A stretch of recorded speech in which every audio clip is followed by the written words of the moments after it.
دیکھیں، ہمیں 4 سال سے زیادہ مدت سے اس بات کا انتظار ہے کہ جموں کشمیر کی عوام کو انصاف ملے گا.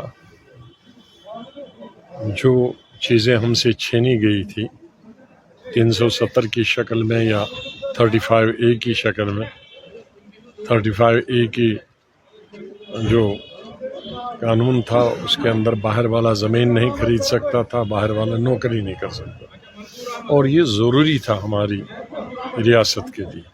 سچ مانیے تو یہ حق 1925 میں مہاراجہ ہری سنگھ نے کشمیر کی عوام کو دیا تھا کہ کوئی زمین باہر والا خریدے گا نہیں، کوئی باہر والا نوکری نہیں کرے گا. اور پھر بعد میں جب آزادی ملی ہندوستان کو، ہمیں سب کو، اس میں جو آئین بنا، اس مہاراجہ کے اس قانون کو آئین میں، ہماری ریاست کے اور ملک کے آئین میں جگہ دی 35A کی صورت میں.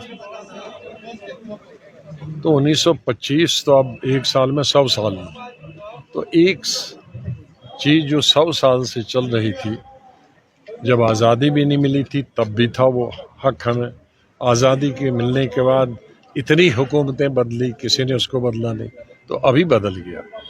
اور 370 اور 35A کے ساتھ جموں کشمیر کے عوام، چاہے وہ ہندو ہیں، مسلمان ہیں، سکھ ہے، عیسائی ہے، وہ شہری ہے، پہاڑی ہے، دیہات میں رہنے والا ہو، مزدور ہو، تجارت کرنے والا ہو، سیاستدان ہو، ان کے ساتھ جذباتی طور پر، سیاسی طور پر نہیں، جذباتی طور پہ جڑا ہے، اور اس کے ساتھ ہمارے فائدے اور نقصان بھی جڑے ہیں. تو اس لیے جموں کشمیر کی عوام کے لیے آئین 370 اور 35A آنے والے مستقبل کے لیے اور آج کے لیے بہت ضروری ہے. اگر یہ تینوں چیزیں پورا 370 اور 35A اگر ختم ہوئے اور ہمیں نہیں ملے، میں نے جب نئی پارٹی بنائی تھی تو تبھی بتایا تھا کہ کوئی بھی جموں کشمیر کی سیاسی پارٹی اگر کلیم کرے گی کہ مجھے حکومت دے دو اور میں بنواؤں گا، نہیں، یہ ان کے ہاتھ میں نہیں.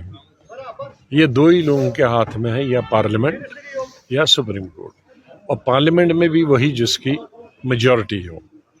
تو میجورٹی کوئی جموں کشمیر کو کوئی ریجنل پارٹی ہو، اس کو تو کتنی سیٹیں آئیں گی؟ پارلیمنٹ میں 3، 4، 5 بھی آئیں گی، تو ان سے تو نہیں بنے گا. 350 سیٹیں ہونی چاہیے.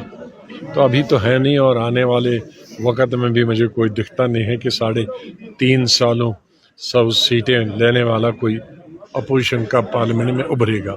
یہاں دو ہی لوگ کر سکتے ہیں، یا مودی صاحب کر سکتے ہیں یا سپریم کورٹ. تو مودی صاحب نے تو کیا نہیں.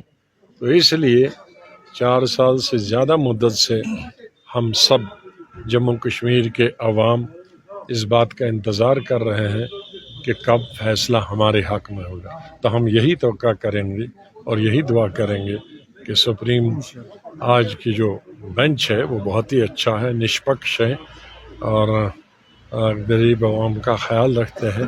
ان سے امید ہے کہ وہ جموں کشمیر کی عوام کے حق میں فیصلہ دیں گے. اب یہ کل بتائیں گے نا، تو ابھی کیسے بتائیں گے؟ جو ہونا ہے تو وہ کیسے بتائیں گے؟